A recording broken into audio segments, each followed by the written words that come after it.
Lalu bagaimanakah menentukan kebutuhan personil untuk IT Helpdesk?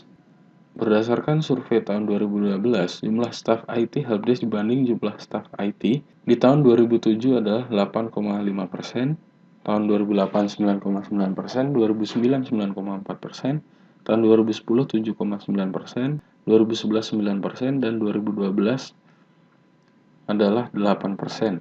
Untuk menentukan kebutuhan personil untuk IT Helpdesk dengan cara yang pertama model workload base, yaitu kebutuhan personil untuk IT Helpdesk dan Service Desk dapat berdasarkan workload, tidak hanya berdasarkan jumlah user yang disupport. Workload juga dipengaruhi oleh jumlah dan variasi perangkat, umur perangkat, SLA, virtualisasi, dan lain-lain.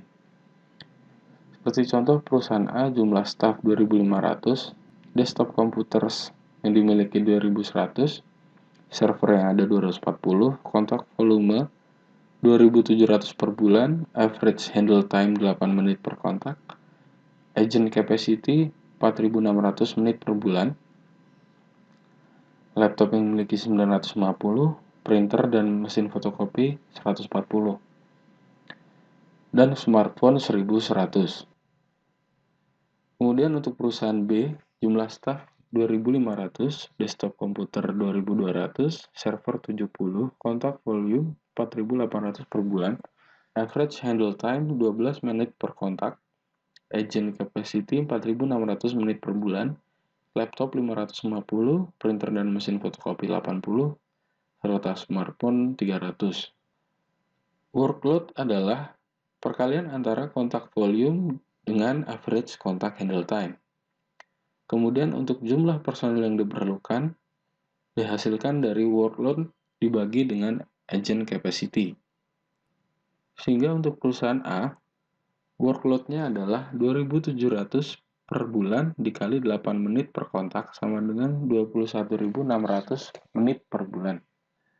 Sedangkan jumlah personil yang dibutuhkan adalah 21.600 menit per bulan dibagi 4.600 menit per bulan sama dengan 4,7 personil atau yang dibulatkan menjadi 5 personil.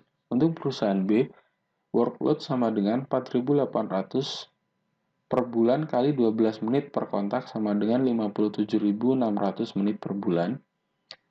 Kemudian untuk jumlah personil yang diperlukan adalah 57.600 menit per bulan dibagi 4.600 menit per bulan sama dengan 12,5 personil atau jika dibulatkan menjadi 13 personil. Model workload base memiliki parameter perhitungan kapasitas jam kerja per agen. Lalu faktor yang mempengaruhinya adalah jam kerja per hari, istirahat, waktu yang dialokasikan untuk proyek, waktu yang dialokasikan untuk pekerjaan administrasi, hari libur, waktu rekreasi, cuti pribadi, dan waktu untuk pelatihan.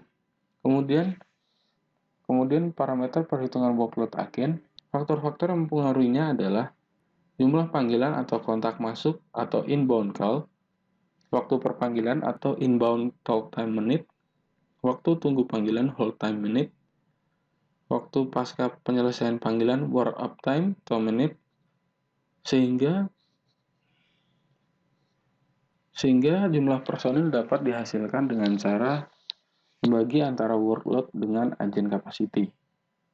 Berikut adalah contoh perhitungan menggunakan tool, di mana total jam di saat kerja untuk para karyawan adalah 8 jam per hari, dengan waktu kerja 5 hari per minggu, sehingga dapat dihitung menjadi 2080 jam per tahun. Dengan istirahat 1 jam per hari, yang dimana hari kerjanya adalah 5 hari per minggu, yang dapat dihitung menjadi 260 jam per tahun. Sehingga hasil dari perhitungan menggunakan tool ini mendapatkan total practical work hours yang tersedia per helpdesk staff adalah 925,2. Dengan perhitungan basic, untuk jumlah insiden per tahun, yaitu telepon, email, atau permintaan web, untuk tier 1, 30.000, tier 2, 10.000, tier 3, 1.000, kemudian rata-rata berbicara dan waktu kerja per insiden dalam menit, tier 1, 7 menit, tier 2, 15 menit, tier 3, 60 menit, sehingga Total waktu kerja yang dibutuhkan per helpdesk tier 3.500 pada tier 1, 2.500 pada tier 2, dan 1.000 pada tier 3. Sehingga secara keseluruhan helpdesk staffing levelnya adalah secara optimisasi tingkat staffing level yang dioptimisasi adalah 8 serta target staffing levelnya adalah 12. Optimize staffing tidak memperhitungkan waktu tunggu antara tiket, efisiensi seluruh staff helpdesk dianggap sama, dan lain-lain. Target staffing level dihitung berdasarkan optimized staffing level, namun dengan jumlah staff yang lebih realistis.